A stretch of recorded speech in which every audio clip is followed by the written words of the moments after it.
Oke, selamat pagi anak-anak. Kembali lagi kita akan membahas mengenai matematika. Oke, semoga kalian semua dalam keadaan sehat, selalu jaga kesehatan, pakai masker, dan makan makanan yang bergizi. Oke, sebelum mulai, marilah kita berdoa dulu. Berdoa, mulai. Selesai. Pertemuan kemarin kita belajar mengenai satuan jarak sudah, satuan waktu sudah. Nah, sekarang satuan kecepatan. Nah, satuan kecepatan ini adalah penggabungan satuan jarak dan satuan waktu. Nah, kamu bisa lihat ya di sini ya. Satuan kecepatan sama dengan satuan jarak dibagi satuan waktu. Contoh. 1 meter per detik, kalau kita rubah ke sentimeter per detik jadi berapa? Ya. Nah, kamu lihat. Pertama lihat meter. Lihat atasnya ya. Meter ke sentimeter. Dia turun 2, berarti kali 100, berarti 1 dapat di sini ya. 1 dikali 100. Nah, ini bawahnya, ini kan ada meter per detik. Ini juga sentimeter per detik. Nah, kalau per berarti bawahnya juga kamu mesti buat per. Jadi 1 kali 100 dibagi 1. Kenapa 1? Karena dari detik ke detik sama. Jadi 1 kali 100 dibagi 1 sama dengan 100. Jadi 1 meter per detik sama dengan 100 cm per detik. Gitu ya. Oke, contoh yang kedua. 1 km per jam berapa meter per detik? Nah, kamu lihat lagi. 1 km per jam. Ini kilometer km ke m. Ingat lagi ya, Nak ya. Minggu lalu memang belajar mengenai tangga konversi. Ingat. Mem tulis lagi deh ya, biar kalian ingat km, hm, dam, m, dm, cm, mm. Nah, lihat. KM ke M. Berarti turun berapa? 1, 2, 3. Berarti dikali. Kali berapa? 1000. Iya, 1 dikali 1000. Ya, oke. Sekarang per. Berarti per juga. 1 jam berapa detik? Iya, 3600. Benar. Jadi 1 kali 1000 dibagi 3600. Jadi tinggal 1000 dibagi 3600. Ini bisa coret nolnya 2, ini 2. Jadi 10 dibagi 36. Jawabannya 0,28 meter per detik. Gitu ya. Jadi kalau kita mau merubah satuan kecepatan, karena dia satuan kecepatan ini jarak dibagi satuan waktu. Jadi kamu mesti lihat km berubah ke m dulu, berarti kali 1000, 1 kali 1000. Jam berubah ke detik, 1 jam berapa detik? 3600, berarti nanti dibagi 3600, 1000 dibagi 3600, 0,8 meter per detik. Jadi 1 km per jam sama dengan 0,8 meter per detik. Nah, kalau misalkan nomor 1 tadi, bawahnya kesama. Kalau sama berarti tidak usah dirubah, langsung dibagi 1 saja. Jadi 100 dibagi 1 itu 100 gitu ya. Jadi kalau misalnya sama, bikin aja 1. Nah, bagaimanakah ini untuk apa sih kok belajar satuan kecepatan? Nah, karena kita akan belajar mengenai kecepatan.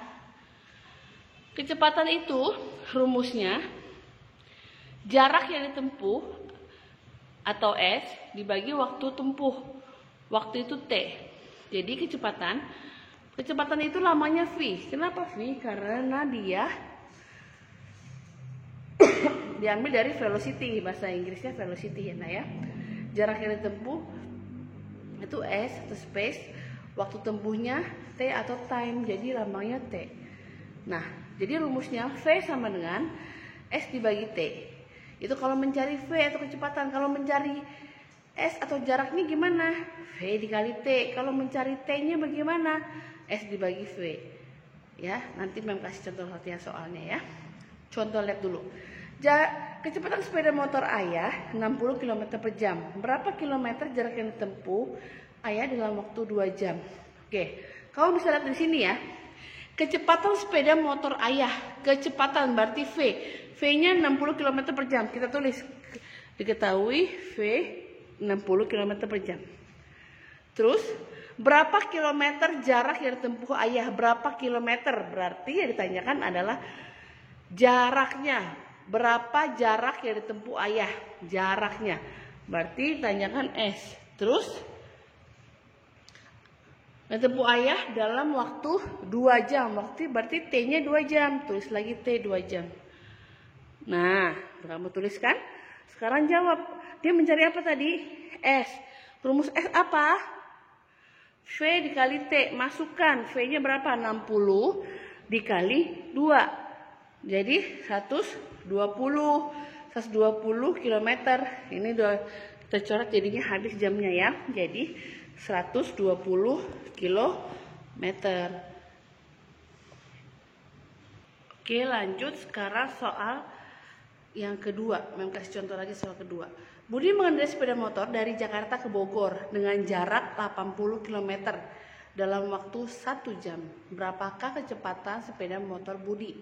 Nah, kamu mesti lihat dulu. Kamu harus perhatikan, tulis dulu apa yang diketahui, apa yang ditanyakan. Kenapa? Supaya kalian gampang dalam mengerjakannya. Diketahui, Budi mengendarai sepeda motor dari Jakarta ke Bogor dengan jarak, berarti S-nya 80 km. Oke, dalam waktu 1 jam. Waktu tadi apa? T, ya T 1 jam. Ditanyakan berapa kecepatan sepeda motor Budi, berarti V.